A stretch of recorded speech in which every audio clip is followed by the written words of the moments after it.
વિશ્વ ચકલી દિવસ.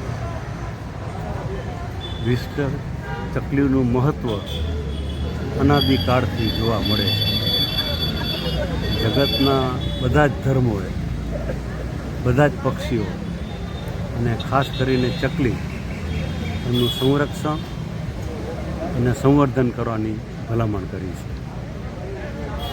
પશ્ચિમના દેશોના વૈજ્ઞાનિકોએ જુદા જુદા પ્રયોગો કરી અને એમ સાબિત કર્યું છે કે કેટલાક જીવલેણ રોગના કીટાણુઓ એ પક્ષીઓનો ખોરાક છે. પર્યાવરણની જાળવણી એમાં પણ ચકલીનું મહત્ત્વનું યોગદાન છે. અને પર્યાવરણ એ વિશ્વનો સળગતો પ્રશ્ન ઈરાન, અમેરિકા, ઇઝરાયલ યુદ્ધ થયું ત્યાર પહેલાંથી આપણા આખા વિશ્વમાં છે.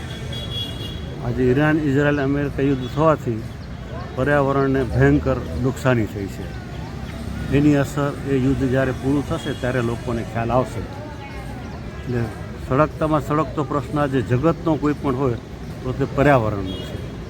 તો પર્યાવરણની જાળવણી માટે પણ ચકલીનું સંરક્ષણ કરવું અને સંવર્ધન કરવું એ બધાના હિતમાં છે. અને એક વાક્યમાં કહું તો ચકલીનું સંરક્ષણ અને સંવર્ધન એ સમગ્ર માનવજાતના ઇતિહાસમાં છે. માટે ચકલીનું સંવર્ધન કરવું, સંરક્ષણ કરવું એ સમયની માંગ છે. એ જેટલું વેળાસર આપણે સમજશું એટલા માનવજાતના હિતમાં છે.